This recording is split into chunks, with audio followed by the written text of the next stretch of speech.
Hey there, it's Nick. And it's Leah. Real quick thing before we get going.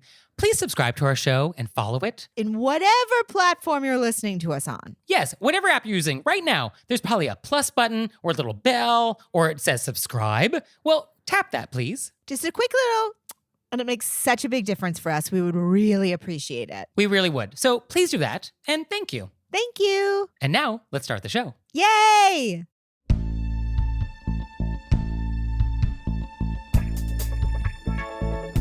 Do you eat artichokes the wrong way? Do you take your shoes off in airport lounges? Do you not push in your chair? Were you raised by wolves? Let's find out. Here are things that can make it better when we have to live together. We can all use a little help. Some people don't ask themselves, were you raised by wolves? Hey everybody, it's Nick Leighton. And it's Leah Bonnema. And let's just get right down to it with our AMUSE-BOUCHE. Let's get in it. So for today's AMUSE-BOUCHE, I want to take you to 1935 New York. Oh, wow. Can you picture it? I can. So it was a frigid December morning before dawn, and the police busted into the Bronx Terminal Market with the mayor, which was Fiorello LaGuardia of airport fame. And LaGuardia stood on the back of a flatbed truck, and he unfurled a large scroll and issued a proclamation about a, quote, serious and threatening emergency happening in New York right then. And the proclamation said that the sale, display, and possession of this thing is hereby prohibited. So, Leah, what was causing such a serious and threatening emergency in New York that day? Oh, wow. I feel like I could work this out. Okay. Well, your clues are, I don't know what your clues are. Clues are Bronx Terminal Market, fruit and vegetable market. Vegetable and fruit, vegetable. 1935. 1935. So what was the vibe in New York City then? I really feel like I should know this. So what was such a problem was artichokes. And so, long story short, there was this huge extortion racket with artichokes. And the federal government and the Secret Service, they were not really paying attention to fruit markets. And so all the local gangsters saw an opportunity to basically extort all of the people trying to bring artichokes into New York City, which were very popular with Italian immigrants at that time. And so there was like a huge market for artichokes, and all the artichokes in the United States came from California. So there was like one point of entry for all of the artichokes. And so this one crime family, the Morello crime family, who was led by Ciro Terranova, he was known as the Artichoke King, because what he did is he basically bought all the artichokes, all of them, in New York City, and he prevented any other wholesaler from doing that. And he was a little aggressive in the way he got other wholesalers not to buy artichokes. And so he had all the artichokes, which meant he could sell them for whatever he wanted, which was 3 times what he paid for them. So like huge markup, and this was like a huge monopoly, and this was a problem. And it was such a problem that gangsters in California were in the middle of the night with machetes cutting down artichoke plants to reduce the crop to increase prices, supply and demand. And so you had like the San Mateo Sheriff's Department having to have their own posse of people with like sawed-off shotguns going into the fields to try and stop the gangsters from cutting down artichokes. So in the 30s, this was like a huge problem with the artichokes. Wow. And so Mayor LaGuardia was like, this ends now. And so he banned artichokes in New York City. And within 3 days, he rounded up everybody responsible. He broke the extortion racket, and then you could have artichokes again. But like, isn't that wild? That is so wild. That would be a fantastic Godfather movie. For sure. So artichokes. So the question today is, how do you eat them? Classic globe artichokes. I'm still really enjoying this Italian histoire. I usually get them already, in a jar. Okay. You've never been served like, here's a artichoke on a plate. We see all the petals. With all the petals and the flowers, and then I make it into a lapel flower? No, I haven't. Oh, okay. So artichokes, globe artichokes, it is a thing that comes up. It's often an appetizer, and it's served cold, it's served room temperature, it's served hot. Sometimes it's served with butter, sometimes it's served with aioli or like some mayonnaise-y thing. And it's often categorized as a difficult food. So it is in that world. So I guess it's a little passive-aggressive, it's a little moody, it's a little hard to get along with. You don't really want them around. Which I can appreciate deeply. And so the question is, how do you eat them? And so the answer is, it is a finger food. It is actually a finger food. And so Miss Manners says, quote, "This is the classic case where you must abandon your instincts, if you can even muster any, and admit that etiquette simply has to be learned, not deduced from first principles." Abandon instincts? Abandon your instincts, yes. So I think she's saying that like your instinct might be to use a fork or a knife on it, but like no. Yeah, she's got that flipped. It's go back to your real instincts. Right. Miss Manners didn't necessarily have you in mind when she wrote this. That's Or true. anybody fun. But yes, it is technically a finger food to a point. So you start by, with your fingers, taking off one petal at a time. And then there's going to be like a little pulpy, meaty stuff at the bottom of the leaf. And you scrape that with your teeth silently. Scrape it off with your teeth. And then you set the used leaf off to the side. So that might be on a dedicated plate that is brought for this purpose, or it's just the plate that you have. And you want to sort of do this neatly. So then you're going to have plucked all the petals off, and then you're going to see the choke of the artichoke. And this is sort of a hairy, fuzzy thing, and you don't want to eat that. That's not edible.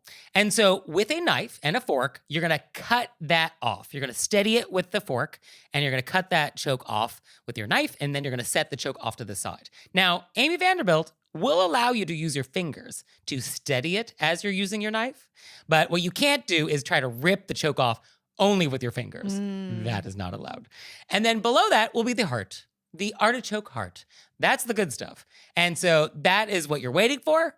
And that's the best part. And with a knife and fork, then you will eat that. So you'll like cut off manageable bites with that. And then you'll eat that with a knife and fork like you eat other foods. It's very exciting. I'm going to give it a try because I'm getting my artichokes, oiled up in jars. I want to do the labor on this. Do the labor, because A, who doesn't love a finger food? I love a finger food. And also, artichokes are delicious. And also, I think people are intimidated by the artichoke because you're like, oh, what do I do with this thing? Do I want to eat it in public with other people? But I think if you just know how to eat it, which hopefully I've outlined, then like you will go forth with confidence. You have outlined it beautifully. Thank you very much. So enjoy your artichokes.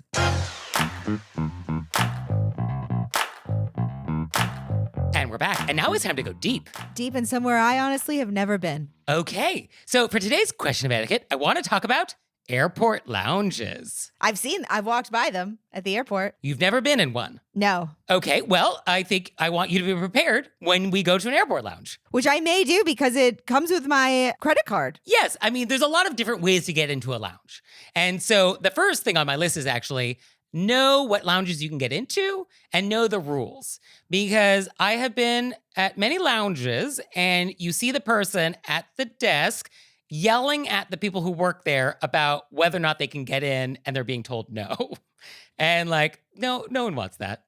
And so just like, no, do you have the ticket for this? Do you have the credit card for this lounge? Like, just know what the rules are before you go so we can avoid any fights. Because if you're not eligible, you can't talk your way in. Like, that's not an option. And also, let's not yell at people. Also, let's not yell at people. I assume that those people yelling were not anybody from our Were You Raised by Wolves family. Oh, definitely not. Oh, definitely not. Never. I would like to think our listeners won't ever do something that would get them trending on social media. Like, I would like to think that none of our listeners will ever be videotaped in public doing something they shouldn't be doing. I think that's the bar that I want to set, and hopefully we will achieve this. That's the goal of this show. That's the goal. Don't become a hashtag. That's the goal of the show. That's the goal of the show. So the broad theme, once you get into the lounge, is that you should treat it like an open plan office. I think that's kind of the vibe, kind of a professional atmosphere. So like if you wouldn't do it at the office, I don't think we want to be doing it in the lounge. So like, let's not like put our feet on the furniture. But could we take our shoes off if we kept our feet under our chair because we need to, like the movie Die Hard, make fists with our toes when we're not flying? I mean, I personally would rather everybody's shoes stay on in a lounge. I'm just asking. I've never been in there. Yeah, I mean, I would prefer that. I definitely don't want your feet on the furniture. Well, no, I see that. I think use context clues, whether or not that feels okay where you are at that moment. I do feel like shoes off, okay, maybe. Socks need to stay on. I don't think we remove our socks. All right? Oh, no. You can make that deal? And obviously you would have lovely socks on. Yes, These are not I mean, socks with holes that you're I guess. showing everybody your big toe. You're not, these are lovely socks. I mean, I don't even need them to be lovely. I guess I just don't want to see your feet through the socks. How's that? Perfect. Okay, compromise. I also think like the office vibe, I think we want to keep our voices low. I think we want to be mindful of like the things that make noise. So like you on a phone call or like you watching a movie on your laptop. So sort of like, let's keep it down or use headphones. Use headphones. Yeah, I mean, headphones are sort of mandatory if you're like watching a movie. I haven't been in one of these places, but let me tell you, I'm hoping there's headphones. I mean, everybody should have headphones. Yeah, I think that's like a standard thing people should travel with. Like you should always just have your own headphones. I would like to think we could take a little baby nap in one of the chairs. Yes, unlike an office, I think you're allowed to nap. Yeah, that's true. I feel like I've walked by and thought, ooh, I could get a snack and a nap. Yeah, you could definitely get these things. Yeah. Another thing on my list is like, I think we want to share. So like we want to share power outlets if that's required. Sometimes there's not enough outlets for everybody. So like sharing is caring. And I think we want to clean up after ourselves. Like, let's not be animals. Let's like clean up after ourselves. What's the snack situation in there? Depends on the lounge. Definitely depends on the lounge. Sometimes it's like great. Like you sit down and they're actually going to bring you food based on a menu. Really? Sometimes it's going to be, yeah, this happens. Sometimes it's like going to be some weird sandwiches and you're like, I don't know if those are safe. And maybe some warm sodas in fluorescent lighting. And so that could be the lounge. Yeah, there's a very wide range of lounge experiences available to you, for sure. Lounges also often have showers. And so if there is a shower, I think you want to just like be mindful of how much time you're taking and don't go over the allotment. And then lastly, I don't know if this is etiquette, but don't strut around. Because there is a temptation among some people I have seen when you are flying in a certain class or you have access to a lounge where you feel really good about that. And that's great. I don't want to take that away from you.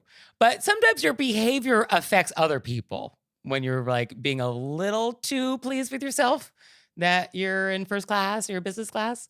And so sort of like, just like know where that line is and try not to let that affect other people around you. Okay. Yeah, I think you know it when you see it and you're like, okay. No peacocking. No peacocking, yeah. And I think we just want to check ourselves. It's like, yes, I'm delighted that I'm going to be in the front of the plane, or I'm delighted that my credit card allows me to have access to these snacks for the next 90 minutes. But that doesn't make you better than everybody else in the lounge or airport. And so let's just kind of keep that in mind. I visualize previous episode we talked about throwing flags down for people. Right. This would be a peacocking flag when you see it. Yes. Maybe this is yes. more of like a thing you hand to somebody. Peacocking. Peacocking, let's just take it down a notch.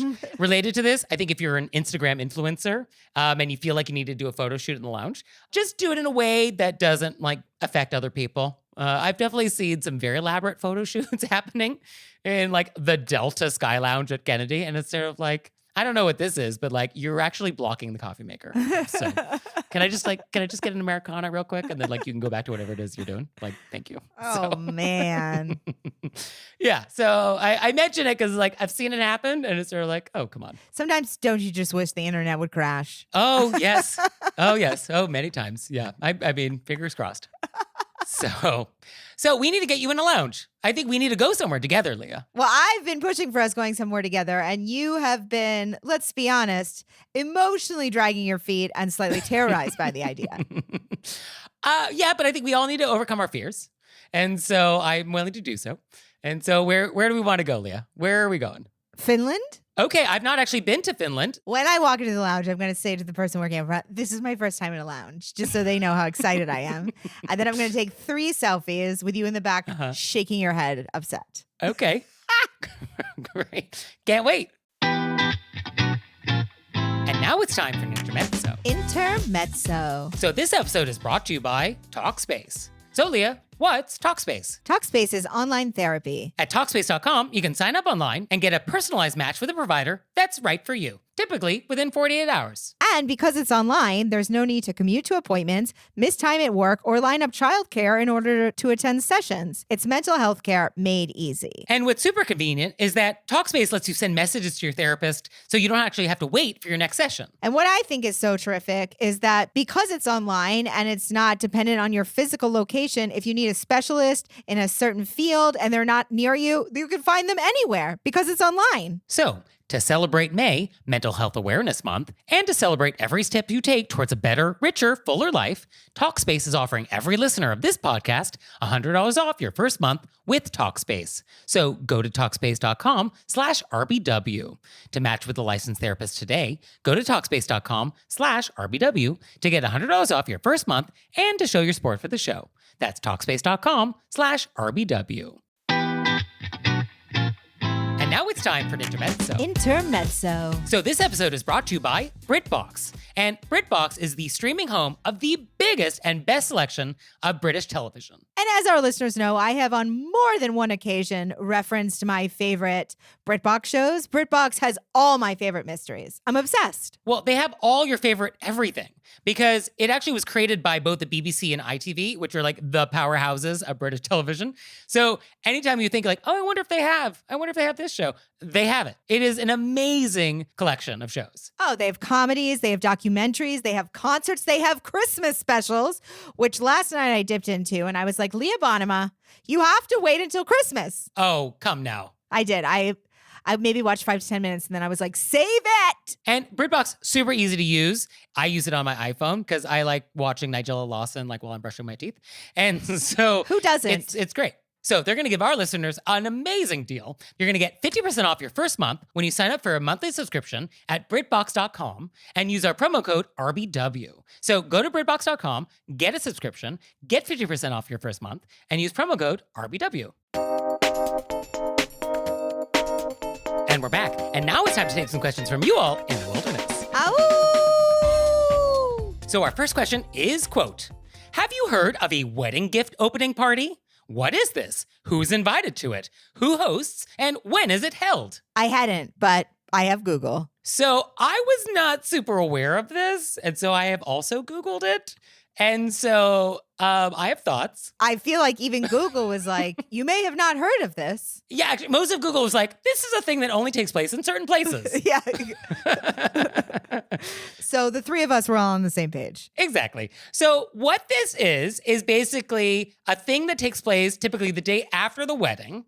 So like the Sunday after, where you get together with all of your family and friends and you open all of your wedding gifts together. Sort of like a bridal shower, but it's just like your wedding gifts and the day after the wedding. And it seems sort of brunch timey from my Google results. Yes, it feels like instead of like the day after brunch, which is fairly common, this is now the brunch plus. It's sort of an enhanced brunch. And in terms of like who's invited, I guess it's just close family and friends. But I wouldn't like put it out there so people felt like they weren't getting invited to say, hey, you going to the after opening party? No, I'm not invited. No, that's true. I guess what's a little tricky or confusing to me is that very often after the wedding, there's going to be like the day after brunchy thing, which is often for people coming in from out of town. It's sort of like a send-off. And so I like those because they're like casual and it's often like a drop-in, like, oh, I'm going to get a cup of coffee and a pastry and say goodbye to everybody and then like go back to the airport kind of idea. And I think if you have this opening party, then that becomes like the whole thing. And now it's a much bigger event and I can't like just drop in. Or you're not going to invite everybody to it. And so then, yeah, you are going to exclude people from it. And then it's like, oh, I don't love that. Yeah, I do like that morning after breakfast. Oh, it's very nice because it's like cash, which is casual. like nice. You come in, you show up. Hey. Congratulations again. This was wonderful. Yeah, grab a scone and then get in your rental car. And another thing that sort of catches my eye about this is that we are now opening all the wedding presents. Okay, but that means we have saved all the wedding presents we've received until this party.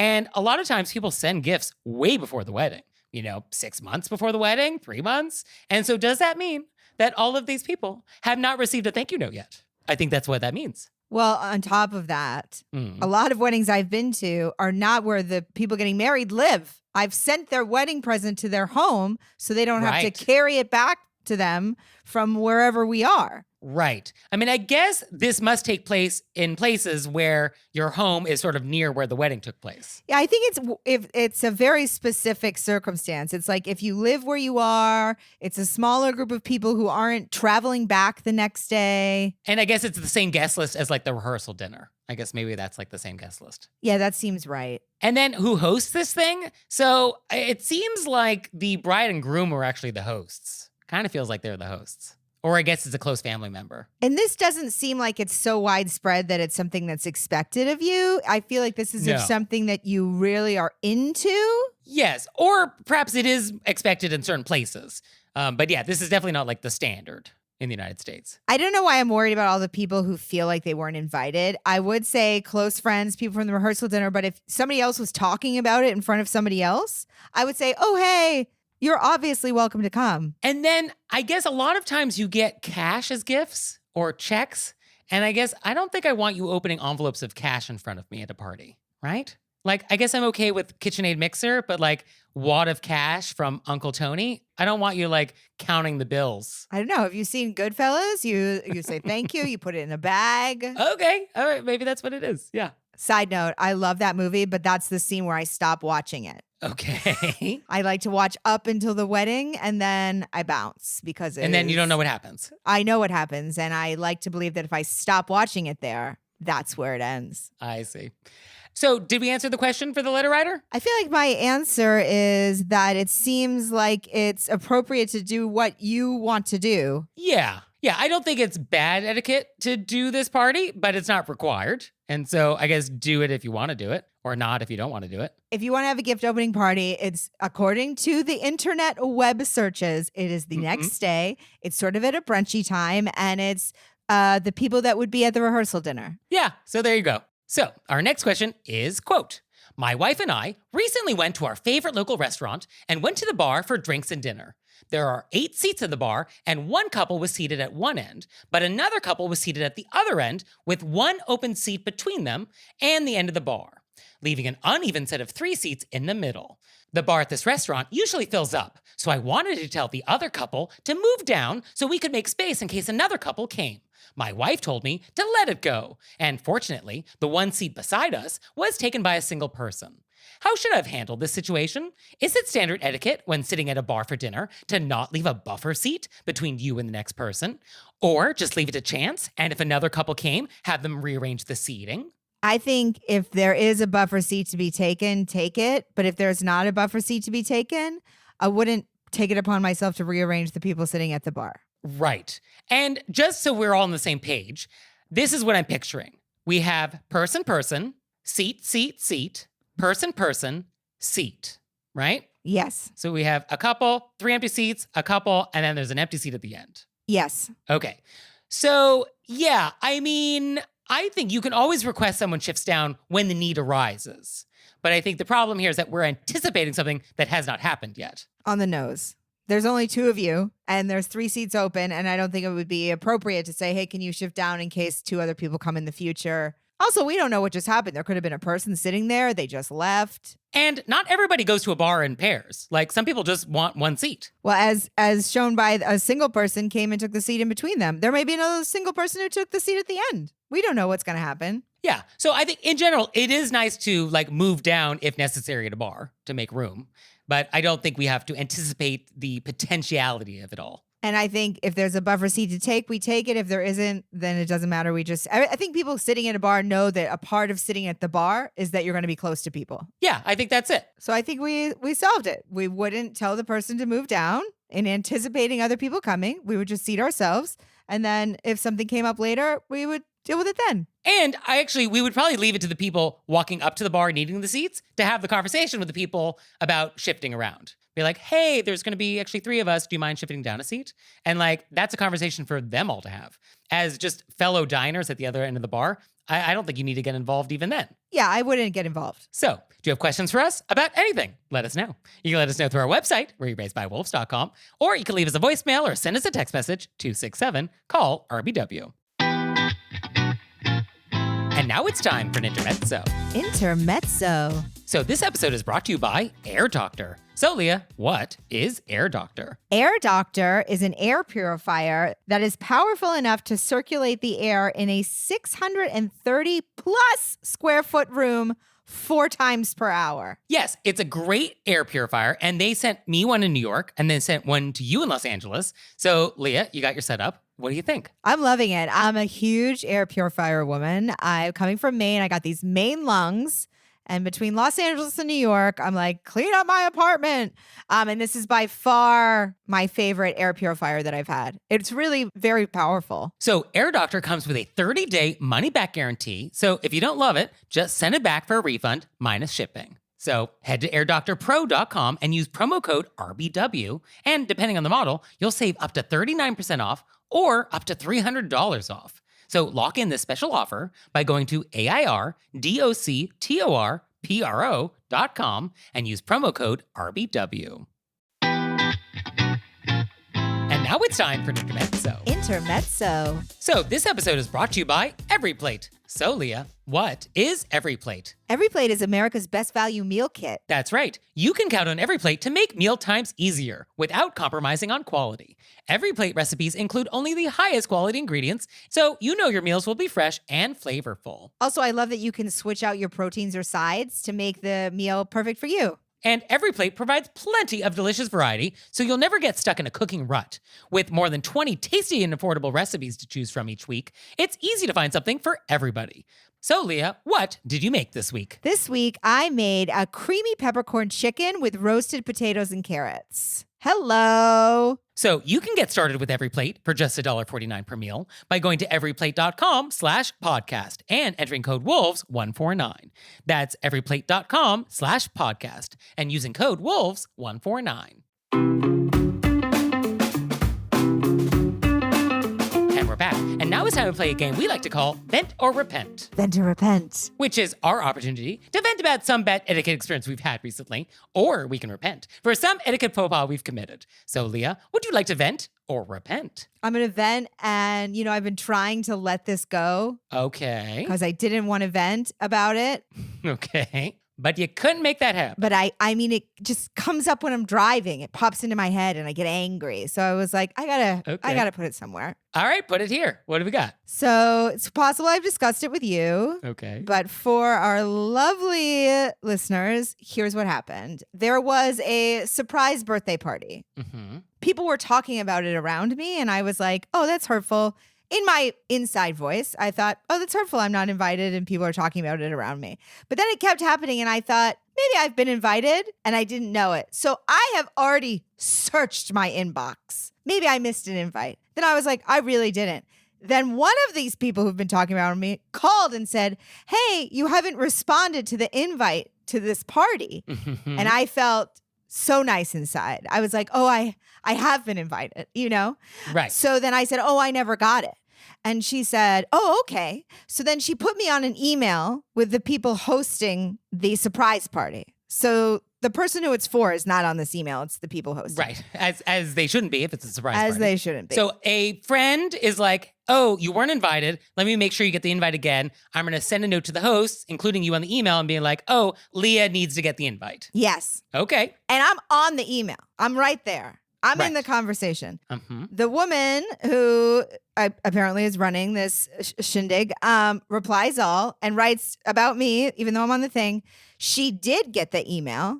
I can see from my end that not only did she get it, but it's been opened. Oh. So I don't aggressive. respond to say, hey, I've already checked my spam, my junk, my trash because I was so.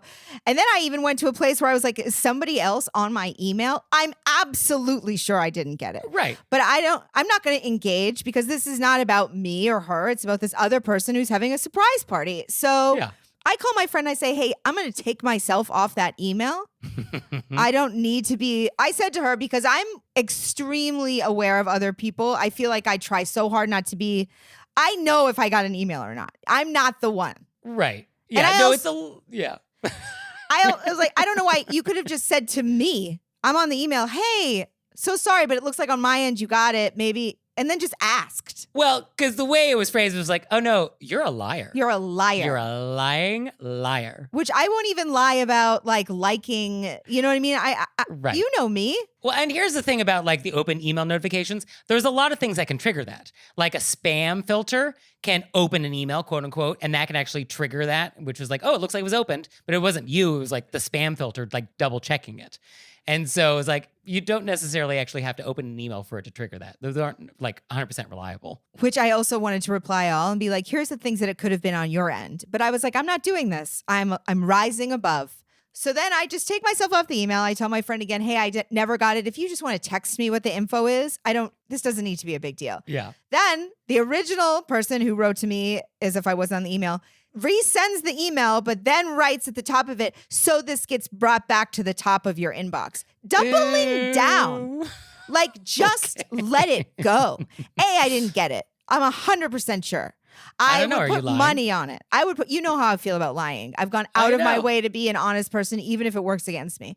And then now you're going to double down and say up at the top of your inbox, I don't know this woman, but I'm going to make eye contact with her this weekend. And I don't know how I'm not going to say something because she's accused me of lying. I mean, you opened it, Leah. I saw that you did. I cannot. Yeah, that's pretty aggressive. It's so aggressive. Just let it go. Yeah, I mean, it's so aggressive for something that's so low stakes. And so it's sort of like the proportionality is a little off. Even if I thought you opened it and I was like, oh, you probably missed it. You know what I mean? I would just be like, okay, I'll resend it. Yeah, it really needs to be that. What's the big deal? Non-judgmental, value neutral. Okay, here's the link again. Also, you don't know what's going on in my life. You know what I mean? What if I'm having the worst week of my life and you can't just re-forward something? Like, it's really bothered me. Yeah, no, I can see that. I mean, I'm sorry that something like this, which is, I mean, a little trivial, has gotten you. I think it bothers me because I don't ever ask anything of anybody. Literally, and the first time I ask somebody to re-forward an email, it's a problem. Well, I'm sorry this happened to you. And I know it's so low stakes. Let me just say one more. I know it's very low stakes, but it's just huge things have not bothered me as much as this. I just don't understand why she had to be so trivial. Yeah. All right. Well, I will see your low stakes and I will lower them even lower with my vent today, which I actually think is even more trivial than yours. It is about people who don't tuck in their chairs when they stand up and leave a table. I've noticed this like 20 times over the past week. And it's sort of like, what is happening? Am I just noticing it more? Or are we actually experiencing an epidemic of not pushing in our chairs? Like, is it something in the air right now? So I was in a restaurant last night and the person at the table next to me got up from the table. And as you do, you slide back with your chair when you stand up. And most people would put the chair back. You slide it back under the table. But this person didn't do that. And now you have a chair in the middle of a New York City restaurant, which is a tight space. And the room that we have available to walk around is about a chair width. And so this person just left their chair in the middle of the restaurant and just like walked off to the bathroom. And it's sort of like, do you think someone else is going to like tuck this in for you? This is not that kind of restaurant. Like it's not a fancy restaurant. It's a casual cafe kind of vibe. And so like you are responsible for your own chair tucking. And so it was just like in the middle and it's like people actually couldn't get around it. And like somebody else trying to go to the bathroom actually like tucked it in like you do. And it's sort of like, okay, but like that's rude. Yeah, I 100% agree. I can't even, I see an untucked chair, I tuck it. It seems visually off-putting. You know what I mean? It's it goes very under weird. the table. I mean, it's sort of like driving into a parking lot and instead of like picking a parking space, I'm just gonna like stop and I'm gonna like open up my car doors and I'm not even gonna close my car doors and then I'm gonna go into the store. And it's sort of like, no, there's a little more involved here. We gotta like contain ourselves in one spot. I 100% agree with this. Yeah. You know, this goes into the list that we've been talking about with our Patreon, which is, why can't you just? You know what I mean? Yeah. These are such Would it kill you simple if? things. Push in the chair. Just push in the chair. How hard is this? Right. So I think this gets added to the list of like, could you please? With almost no effort involved. Like basically zero effort. Right. So that's my event today. Very low stakes, but I just want everybody to be a little more mindful over the next week or for the rest of your life to just tuck in your chairs. That's it. Just do it. I even tuck in my chairs at home. Yes. Because like, are you feral? No. Tuck in your chairs, people. I'm almost feral and I'm still tucking in my chairs. So if Leah Bonnema can do it, everybody can do it.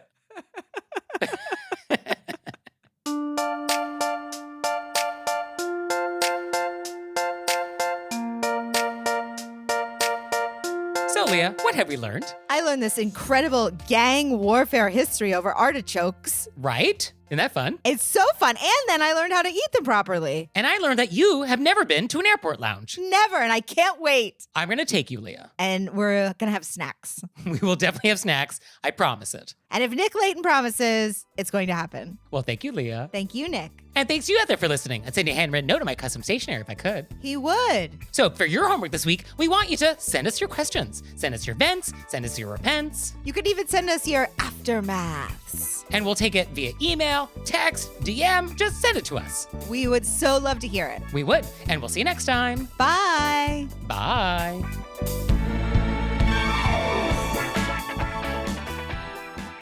All right, Leah, it's time for Cordials of Kindness, the part of the show that you make us do, but I only give you 30 seconds to do it. Ready, set, go. So you know that I'm trying to visit as much of California and all of its extraordinary gifts it has to offer. Right. And this week, a friend took me to a hot spring. Ooh. So I just wanted to say thank you so much to Nina. That was so wonderful and fun and restorative.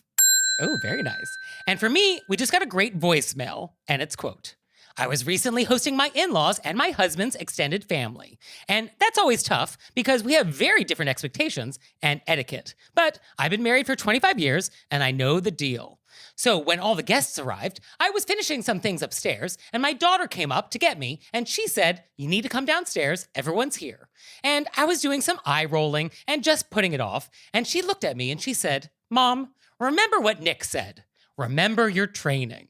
And it was just really funny and it snapped me totally out of it and it was so true. So I just wanted to call and I wanted to say thank you so much. I really appreciate it. Oh, that's so fun. Isn't that fun? Yes. So I'm glad somebody remembered their training and was able to endure a day with their in-laws and extended family. So thanks. This really made my day. That's a real fun one.